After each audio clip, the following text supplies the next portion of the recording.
A Deus toda a honra, toda a glória, pela sua bondade, pela sua benevolência para comigo, para com você.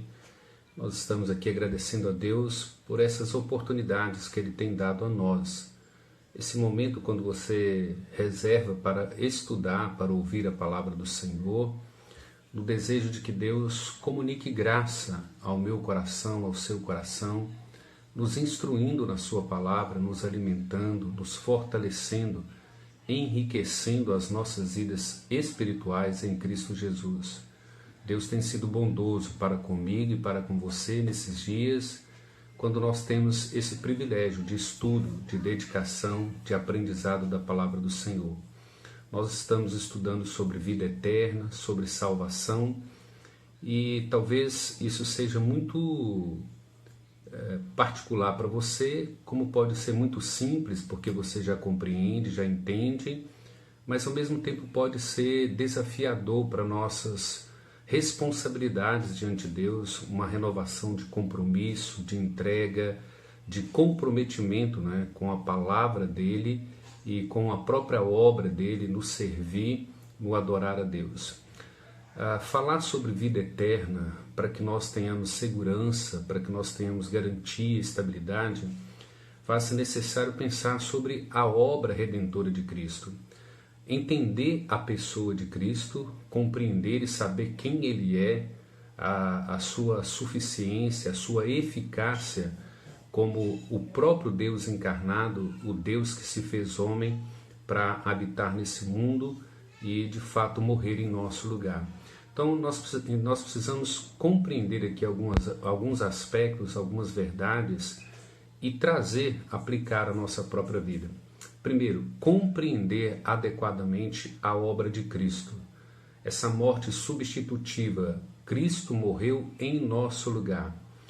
Cristo carregou sobre o seu corpo no madeiro os nossos pecados, as nossas transgressões, conforme Pedro escreve na sua primeira carta, capítulo 2, versículo 24, e como nós também encontramos em Isaías 53.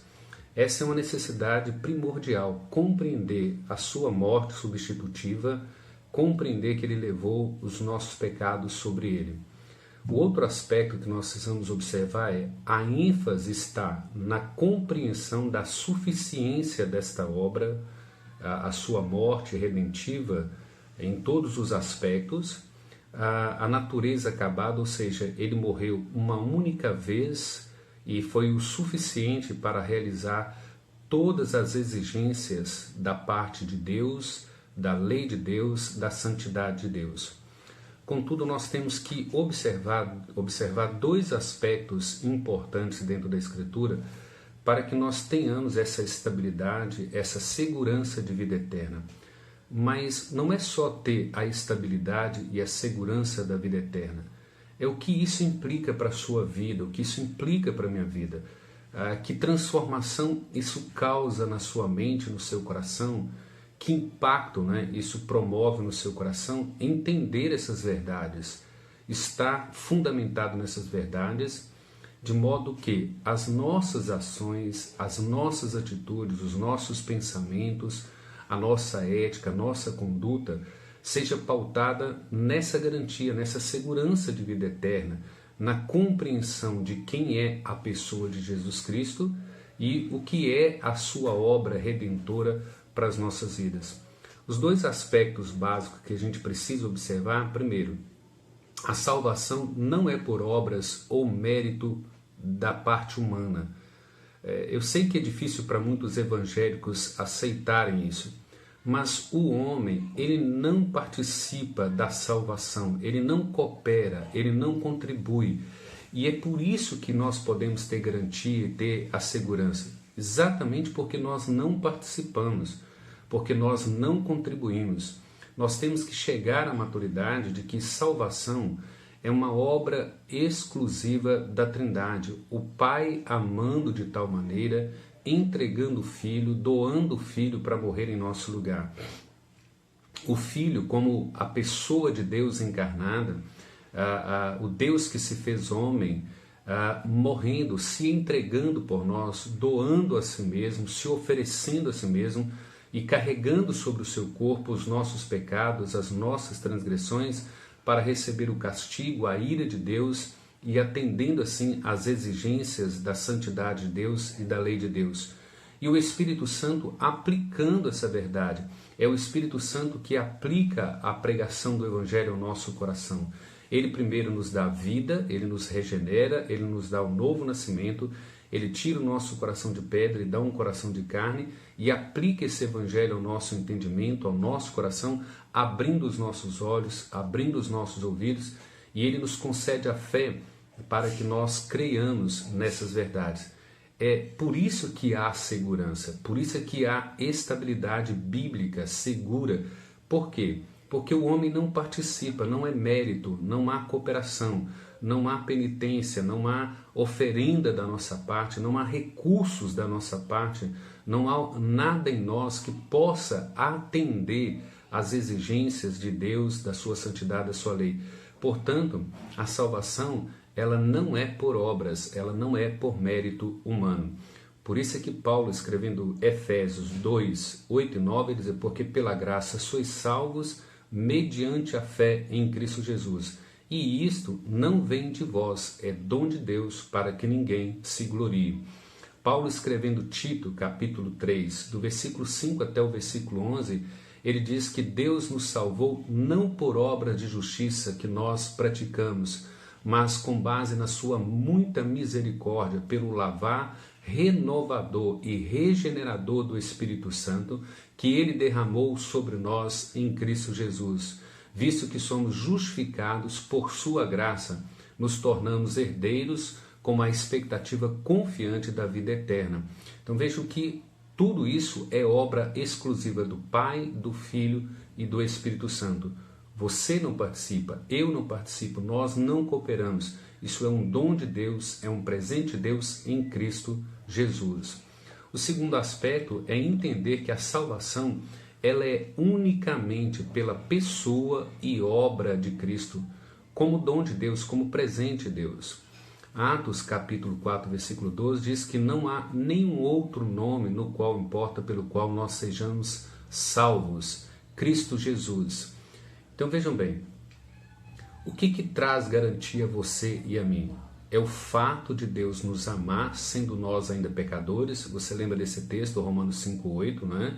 Deus nos ama em Cristo Jesus, sendo nós ainda pecadores. E esse Cristo se oferta, ele entrega a si mesmo, como Tito 2,14, não é? O qual a si mesmo se deu por nós para remir e purificar um povo exclusivamente dele. Então vejam que é esse Cristo realizando essa obra redentora. João, primeiro capítulo, versículo 1 até o versículo 3, ele diz que o verbo estava com Deus, o verbo era Deus, no princípio o verbo estava lá, ele é o próprio Deus, ele estava com Deus.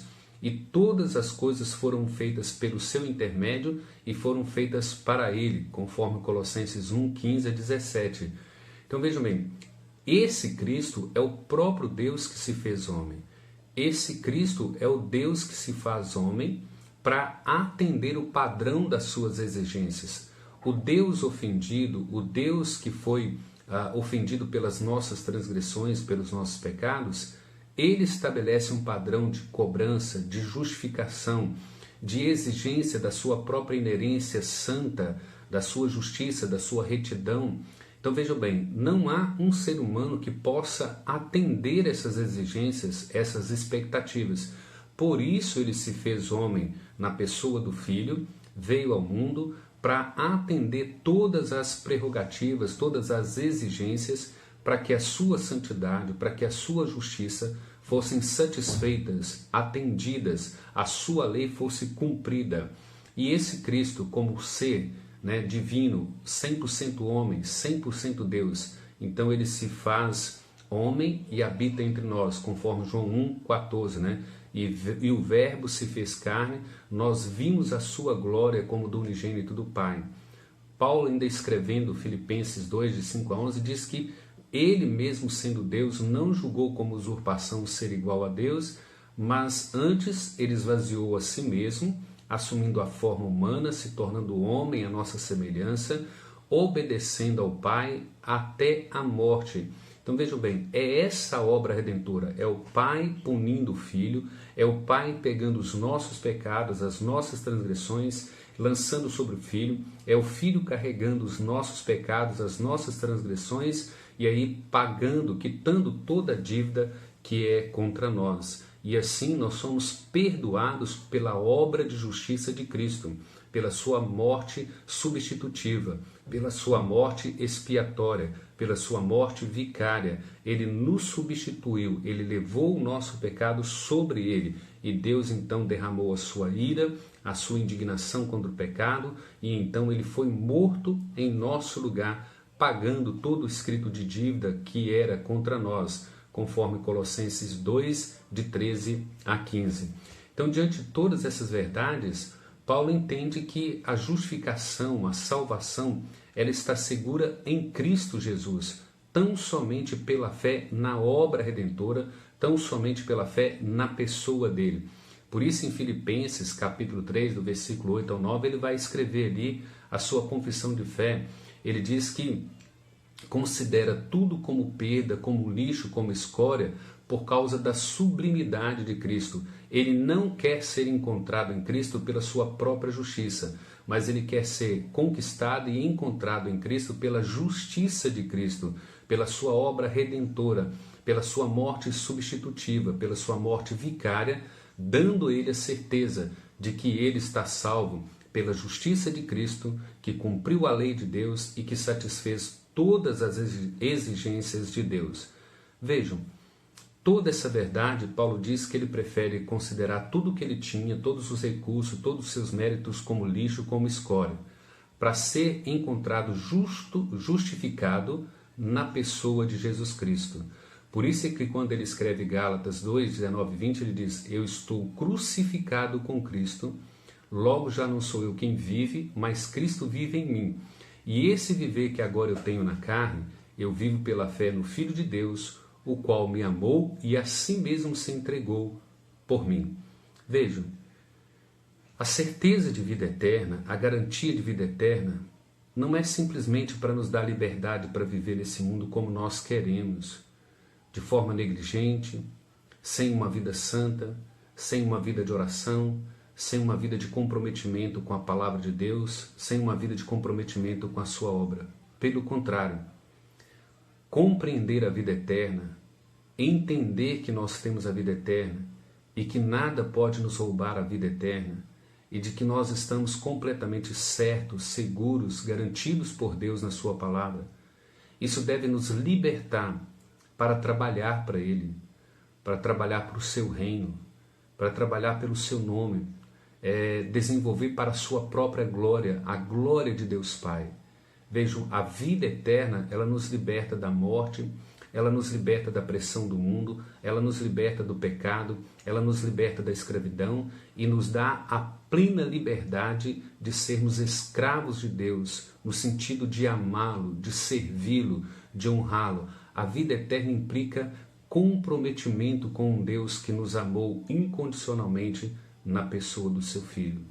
Que Deus te abençoe, que essa palavra impacte o seu coração, o meu coração, e nos leve a honrar esse Deus com alegria da vida eterna, com alegria de que nada nos roubará da mão do Pai. Conforme João capítulo 10, versículo 28 a 30, que Jesus diz que as suas ovelhas ouvem a sua voz, elas conhecem o Jesus, e Ele dá a vida eterna, e ninguém pode arrebatar das suas mãos e da mão do Pai. Deus te abençoe. Fique com Deus.